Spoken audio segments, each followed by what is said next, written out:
Assalamualaikum and good day everyone. Today, my group and I will be presenting our assessment on the LEV system assessment at Mitsubishi Chemical Sdn Bhd. Our group members are Haikal, Akil, Mikael and me, Hadi. This presentation is part of our course is HS124 Monitoring of Engineering Control Equipment under the guidance of our lecturer, Dr. Abdul Rahman bin Ma'amin.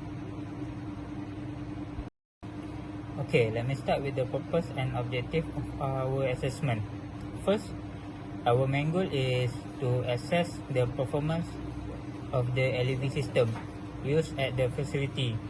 And secondly, we want to ensure that the system complies with the USH 2000 regulation and OSHA standards. This is important to maintain a safe working environment and minimize workers' exposure to hazardous substances. As you can see on the right bottom, this is a basic layout of a local exhaust ventilation system. It includes components such as a capture hood, ducting, air cleaner and exhaust fan. And for site and date of assessment, the assessment was carried out at lot 3584 Creative Biopolymer Park Phase 2, and the site visit took place on 22 April 2025, and the assessment was conducted by all group members. And as you can see here on the left side, the picture here shows the LEV system in action. Among the activity performed during the assessment were: first, chemical exposure monitoring.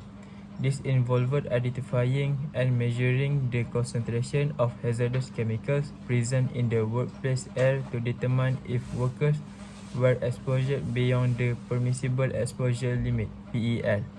Second, local exhaust ventilation (LEV) testing. The LEV system was tested to ensure it was functioning effectively in capturing and removing airborne contaminants at the source. Third, air quality measurement. Parameters such as temperature, relative humidity, and levels of airborne particulate were measured to assess the overall indoor air quality and comfort. And lastly, final report preparation.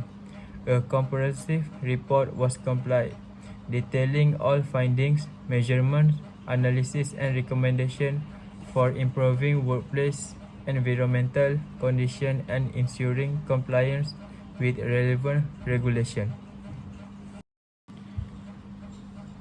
The inspection used several calibrated instruments such as anemometer, smoke tube, pilot tube, manometer, bolometer, and tachometer.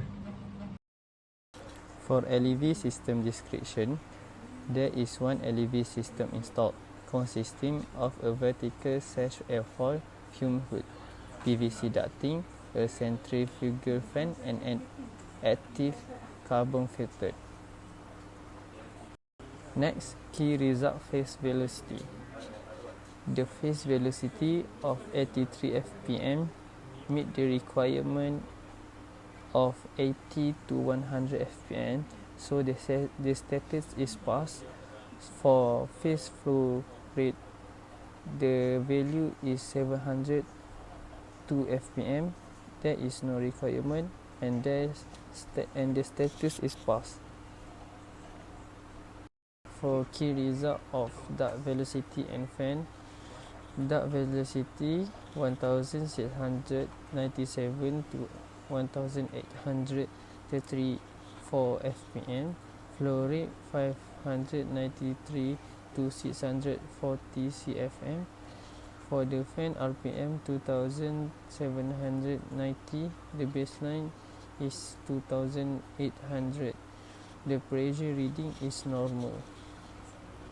Now, let's move on to one of the most important parts of our analysis, the issue identified in the system and the recommendation we propose to solve them.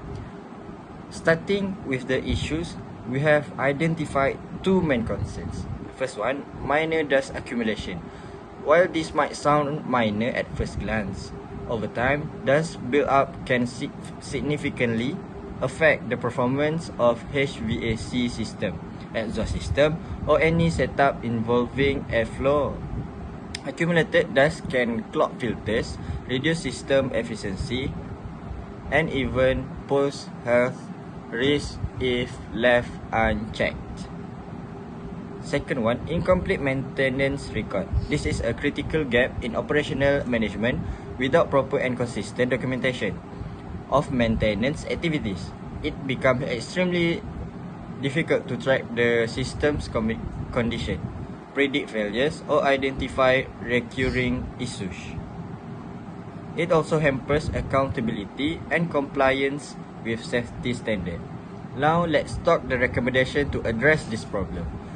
The first one, for the dust accumulation issues, we recommend implementing routine check and filter cleaning schedule. This means assigning regular inspection interval, perhaps monthly or bi-weekly, and ensuring that filters and components are cleaned or replaced as needed. It's simple but very effective preventive measure. To solve the problem of incomplete maintenance record and improve system monitoring, we suggest installing an airflow monitor. This device provides real-time data on airflow rates and helps detect blockage and inefficiencies early. It also helps automate the tracking of system performance, which can feed into digital maintenance log for better record keeping. Another key recommendation is to use variable frequency drive, VFD. VFDs allow motor to operate only at required speed rather than at full power all the time. This significantly reduces energy consumption and extend the life of mechanical components. It's a smart move for both energy efficiency and cost saving. Finally, we stress the importance of training workers. No matter how advanced the system is, it won't operate efficiently without competent personnel.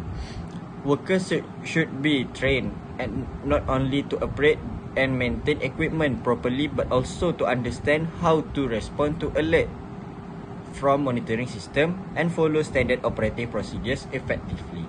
In conclusion, these recommendations are practical, cost-effective, and aim at improving both system efficiency and workplace safety. If implemented consistently, they can prevent minor issues from becoming major problem in the future.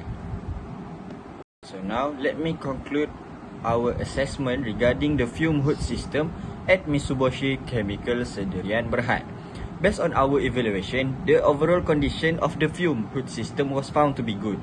It is functioning within the recommended standard guidelines, particularly in terms of key performance parameters such as airflow velocity, static pressure, and fan operation. All the test results fell within acceptable and safe range. This clearly indicates that the system is currently stable and effective in performing its primary role, which is to control and minimize hazardous chemical exposure in the laboratory environment. This is crucial not only for ensuring workplace safety but also for protecting the health of personnel working in the lab.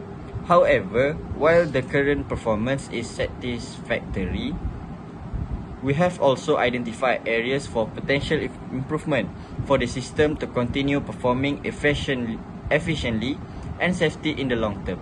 Several actions are necessary. For this include conducting routine maintenance to avoid any mechanical issue, maintaining accurate and consistent record keeping to track performance over time, and providing regular training for users to ensure proper handling and operation of the fume hood. By implementing these improvements, the organization can sustain the effectiveness of the fume hood system and reduce the risk of any future hazard.